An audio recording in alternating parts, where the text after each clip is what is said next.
ദുര്യോധനൻ ഇരുന്നത്. ദുര്യോധനന് അനുയോജ്യമായിട്ടുള്ള ഒരു ഇരിക്കണം. അവിടെ കയറി ആ കാലിൻ്റെ മുകളിൽ കാലൊക്കെ കയറ്റി.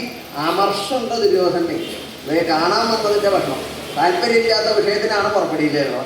ഇവിടെ വന്നപ്പോൾ കാണുവയ്യാത്തതൊക്കെ കാണുന്നത് പകലുറക്കം. അവന് വന്ന് വിചാരിച്ച പോലെ കാണാൻ പറ്റണില്ല. ഏത് സമയത്തോ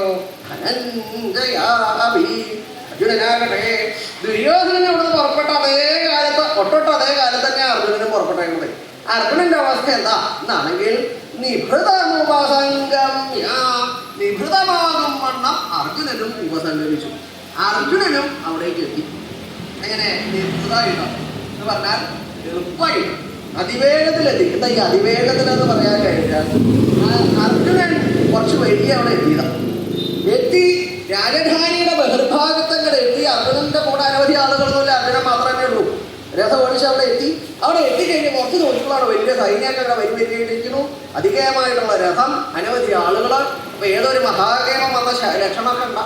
അതാരാ എന്ന് ചോദിക്കേണ്ട ആവശ്യമില്ല. ആ കൊടിയുടെ മുകളിലേക്ക് നോക്കിയപ്പോഴാണ് സർപ്പം കൊടിയടയാളം. ഓ, ദുര്യോധനൻ ജേഷ്ഠനാണെന്ന് വന്നേക്കുന്നത്. അയ്യോ, ജേഷ്ഠൻ ഇവിടെ വന്നു. ധർമ്മപുത്ര ജേഷ്ഠൻ പറഞ്ഞ പോലെ കാര്യം അപകടമായതാണ് തോന്നുന്നത്. എത്രയും വേഗം അവിടെ എത്തണം. ഈ വഴി പോയാൽ നിൽക്കുകയാണോ വേണ്ടത്? കാരണം അവിടെ ദുര്യോധനൻ വന്നിട്ട് അവിടെ ഇരിക്കണു സിംഹാസനത്തിന്. അതേപോലെ അർജുനനും അവിടെ ഇരുന്നൂടെ ഉണർന്നവരനെ അവിടെ ഇരിക്കാലോ.